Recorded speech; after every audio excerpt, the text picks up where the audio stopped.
네, 여권 대선 열차가 출발한 가운데 선두를 굳게 지키고 있는 이재명 경기도지사가 내일 대선 출마를 공식 선언합니다. 오늘 1번지 현장에서는 이재명 캠프의 비서실장을 맡은 더불어민주당 박홍근 의원을 직접 만나보도록 하겠습니다. 안녕하세요. 네, 안녕하십니까. 오늘 이재명 지사 예비후보 등록 신청을 했는데 직접 하셨죠? 네, 대리인 자격으로 했습니다. 캠프에서 이제 비서실장을 맡게 되셨습니다. 이 이름만으로 굉장히 무거운 중책임을 그런 느낌이 드는데요. 어떤 일을 앞으로 하시게 됩니까?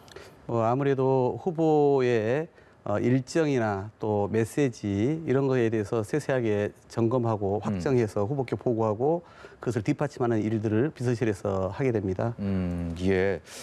이재명 지사와 어떤 인연이 있는지 좀 궁금합니다. 박홍근 의원이 비서실장이다 이런 소식 들었을 때 다들 그런 생각 하셨을 텐데, 그리고 또 이 캠프에 합류하게 된 어떤 계획이나 뒷얘기들 또 있는지도 좀 듣고 싶은데요. 그 작년 11월 초에 제가 국회 예결위 간사를 맡고 있었는데 예산 협의 때문에 그때 좀 따로 뵌 이후 3번을 만났습니다. 그래서 이 지사의 이 정치와 국가와 국민에 대한 생각을 들을 수 있는 기회를 가졌고요. 그 3번째 만남에서 제가 3가지 이유를 들면서 도와드리겠다고 약속을 했습니다. 그게 5월 19일인데요. 첫 번째는 저는 결국 정치한 사람은 이 시대 정신에 얼마나 부합하냐가 중요하다 보는데요. 그런 점에서 불공정, 불평등, 양극화라고 하는 그런 시대의 질곡, 이것을 가장 잘 깨트릴 사람이다. 이렇게 봤고요. 두 번째는 이제 우리 민주당이나 저와 같은 정치하는 사람들에게 보이지 않게 쌓이는 기득권, 이것을 좀 타파할 수 있는, 달리 말해서 우리 안에 그런 낡은 질서, 관행을 깨트릴 수 있는 혁신주자다. 이렇게 저는 봤고요. 세 번째는 그래도 이겨야 되는 후보 아닙니까? 그런 점에서 우리 당이 많은 부족함이 있어서 대패를 보궐선거에서 했는데 그 이후 조사 결과에서 봤을 때 이탈한 중도층이 아직도 관심을 갖고 지켜보는 후보였고, 특히나 또 호남의 전략적 선택과 영남의 어떤 지역적 기반을 동시에 얻을 수 있는 표의 확장성, 이런 걸 보고 지지를 하겠다 이렇게 결심을 했습니다. 이재명 지사 하면요, 일반 대중이 보기에는 특히 정치인으로 봤을 때 장점과 단점이 정말 뚜렷한 대표적인 인사가 아닌가 싶은데요. 그래서 호불호도 사실 좀 갈리는 편입니다.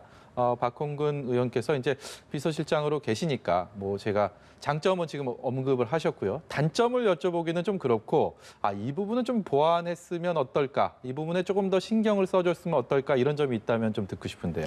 그러니까 이재명 지사가 이제 보통 사람들이 아유 시원하다 뭐 이런 이야기를 많이 하지 않습니까? 이제 그러다 보니까 그런 강한 추진력이 거꾸로 사람들에게는 좀 포용적이지 못하다, 이런 평가를 받을 수는 있다 생각해요. 그런데 아무리 곱씹어봐도 저는 시대별로 그 시절에 맞는, 상황에 맞는 요구되는 리더십이라고 하는 것이 있는 거거든요. 그러니까 저는 2021년, 2020년을 거치면서 이 시대에 맞는 리더십은 그런 강한 추진력이 있는 사람을 원한다고 생각이 들거든요.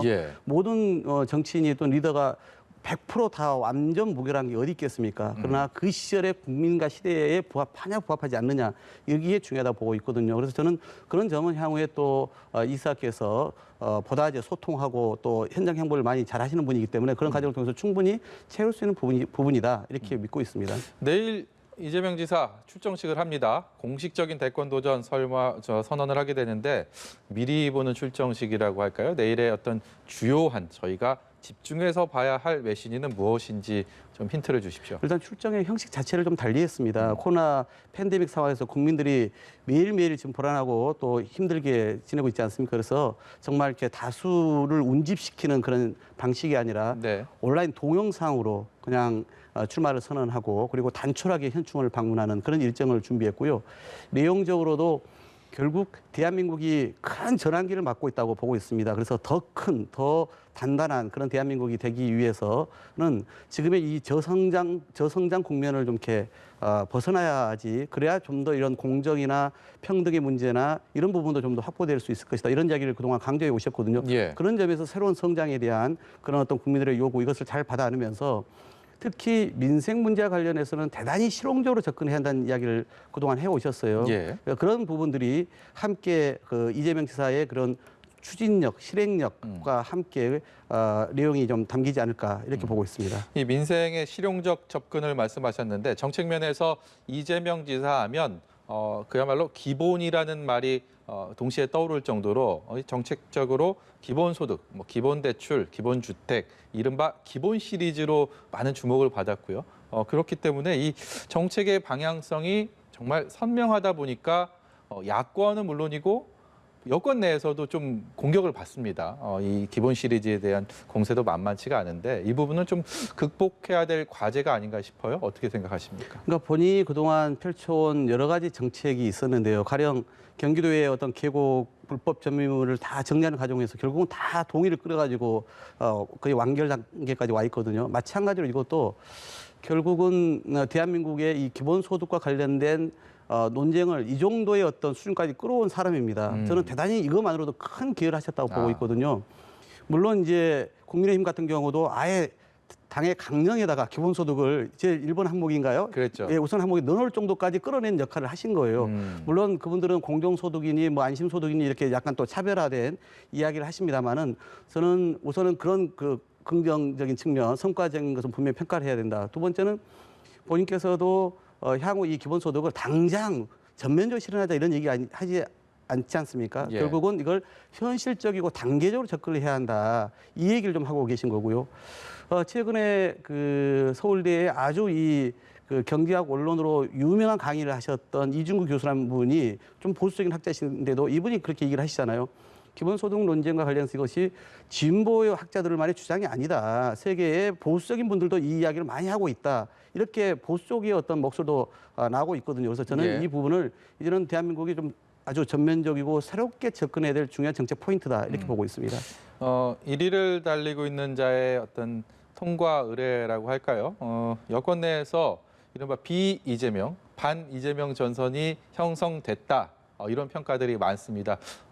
수도권 3선 의원으로서 민주당 내에서 많은 소통을 하고 계실 테니까 실제로 좀 그런 분위기가 있습니까? 글쎄 저는 우리 민주당의 후보로 나오신 분들 한 분 한 분이 국가를 이끌어 나갈 만한 충분한 능력, 제목이시라고 생각을 합니다. 능력을 갖춘. 그래서 뭐 누구 특정 후보를 배제하기 위해서 그런 선거 전략을 쓸 만큼 이렇게 협소하게 편협하게 사고하실 분들은 아니라 생각해요. 더구나 유권자가 이제는 의식이 훨씬 더 성숙해가지고요. 그런 정치 공학적 접근을 허용하는 시기가 아닙니다.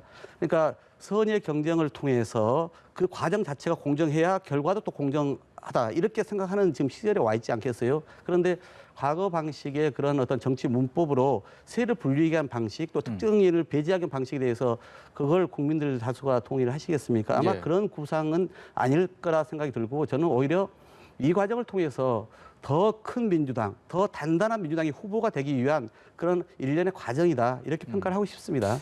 그럼에도 불구하고 정세균 전 총리와 이광재 의원이 경선이 시작하자마자 이른바 적통이라는 공통 분모를 내세워서 단일화에 대한 얘기를 했던 것. 이것이 이재명 지사를 겨냥한 것이 아니냐라는 그런 평가들이 지배적입니다. 여기에 대해서는 어떤 생각 갖고 계십니까? 대한민국의 국민 누구는 정말 이 정통성이 없는 국민이 어디 있겠습니까? 마찬가지로 민주당에 있는 사람 치고 김대중, 노무현, 문재인 대통령과 우리 당의 역사의 정통성을 잊지 않는 사람이 여기에 있겠습니까? 예. 저는 그 정통이라고 하는 부분은 누구에게나 다 적용되는 것이다. 그걸로 차별화라고 하는 것은 될 수 없는 문제이다. 이렇게 보고 있고요. 그래서 아까 말씀드린 것처럼 그런 인위적인 갈라치기 차원에서 하신 말씀만은 아닐 것이다. 본인들이 아무래도 그 정부 시절에 그런 주도한 역할을 했기 때문에 그런 부분을 선거 전략상 강조한 것이 아닐까 싶습니다. 경선기획단 공동단장 맡고 있는 강훈식 의원이요. 어제 저희 뉴스일번지 출연을 해서 1위 후보가 서운할 정도로 그런 역동적인 경선을 만들겠다. 경선 룰도 뭐 그런 식으로 생각을 하고 있다라고 얘기를 해서 이게 뭐 자칫 흥행을 염두한 말이긴 한데 이재명 지사에게 많은 부분이 좀 불리하게 작용하지 않을까라는 생각이 벌써부터 좀 듭니다. 어떤 생각 드십니까? 그래서 제가 이제 곁에서 지켜본 이재명 후보는 대단히 준비가 잘 되어 있습니다. 그러니까 어떤 정치 철학이나 노선 어떤 사안에 대한 입장에 이르기까지 콘텐츠가 아주 풍부하다는 것을 제가 확인하면서 새삼 놀랐는데요. 그런 것처럼 저는 그냥 뼛속까지 단단하게 준비된 후보다 이렇게 생각을 하기 때문에 당에서 어떠한 요청이 오더라도 포용력 있게 이것은 잘 수용하고 또 응해 주시면 될 문제다 이렇게 보고 있습니다. 봤더니 거의 매일 뭐 TV 토론이나 또 그 당의 자체 예. 토론회가 있습니다. 네. 그러니까 그건 아마 코로나 상황을 감안해서 보다 많은 국민들에게 정보 제공을 하고 또 후보 검증을 하기 위한 그런 과정으로 이해를 하고요.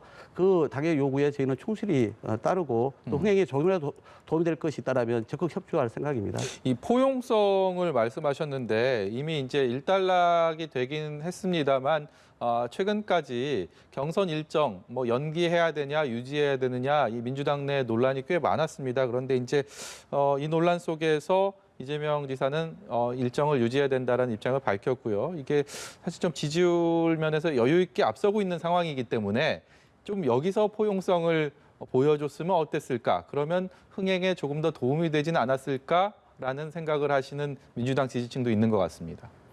제가 그 문제를 가지고 이 지사님하고 몇 번 이야기를 나눠봤습니다. 네. 제가 깜짝 놀랐던 게요. 이렇게 얘기를 하십니다. 오히려 본인이 정치적인 셈법으로 유불리를 따졌으면은 오히려 연기론을 받으면 된다는 겁니다. 그러면 말씀하신 것처럼 포용력이 있고 뭔가 중간에 있는 의원들이 명분이 있게 자기를 도와줄 수 있는 계기도 되고 지지율도 좀 반등할 수 있고. 근데 이분의 말씀은 정치하는 사람의 유불리를 따지고 늘 결정을 해서는 안 된다. 이건 작년 8월에 우리 당이 국민과 전 당원의 총의를 모아서 국민들께 우리가 매번 선거를 앞두고 나서 싸우게 되니 이 룰을 가지고 앞으로는 그러지 말자라고 그때 확정을 해놓은 것이다. 이건 국민에게 약속한 것이다. 그러니까 이건 유불리의 문제로 따지지 말고 원칙을 가지고 국민에게 신뢰와 약속을 회복하고 또는 그 준수하냐 이 문제로 접근해야 한다. 이건 차원이 다른 얘기 아닙니까? 그러다 보니까 이것은 뭐 중간에 타협을 할 수 있는 절충할 수 있는 문제가 아니었고 원칙을 지키면서 국민들 앞에 정도로 또박또박 나아가냐 그렇지 않느냐의 문제여서 이걸 접점을 찾기가 어려웠던 것입니다. 네, 알겠습니다. 어제 윤석열 전 검찰총장 대권 도전 선언을 했습니다. 여러 가지 면에서 이재명 지사와 원하든 원치 않든 간에 비교가 되는 인물이기 때문에 더 유의 깊게 보지 않았을까라는 생각이 드는데 박홍근 의원께서도 물론 보셨을 거고요. 어떻게 보셨는지 궁금하고 이 관련해서 이재명 지사가 별다른 코멘트, 메시지가 없었던 걸로 알고 있는데 관련해서 좀 얘기를 나누셨는지도 궁금합니다. 우선 따로 이 지사님과 이 문제에 대해서는 이야기를 나누지 않았습니다. 저도 어제 사실은 그 출마 선언을 국회 회의가 있어서 보지를 못했었는데요. 나중에 이제 좀 일부 장면을 봤습니다. 우리 이 지사나 그 캠프에서 입장을 안 낸 것은 그래도 상대 그 후보 특히 이제 야권의 그 1위 후보로 거론되는 분이 출마하는데 거기에 대해서 이러쿵저러쿵 토를 다는 것이 맞냐 하는 생각이 있었고 결국 국민들께서 판단해 주실 문제다 이렇게 이제 봤기 때문에 별도의 입장은 내지 않았던 것이고요.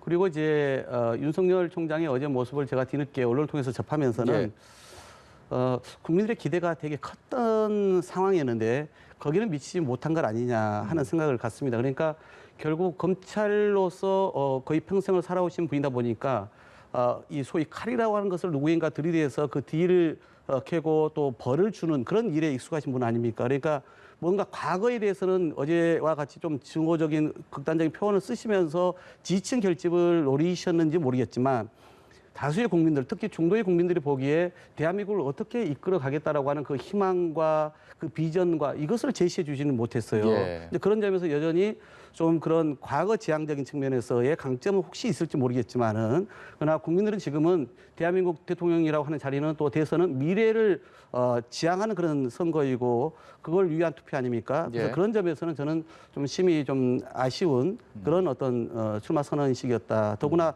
다수의 대중을 운집시켜서 나중에 뭐 그런 어떤 분이 또 쓰러졌다는 얘기까지 들으면서 이렇게 첫 출발이 되어도 괜찮을까 하는 그런 의구심이 좀 들었습니다. 예, 여기까지 듣도록 하겠습니다. 지금까지 이재명 대선 예비 후보의 비서실장 더불어민주당 박홍근 의원이었습니다. 고맙습니다. 네, 고맙습니다.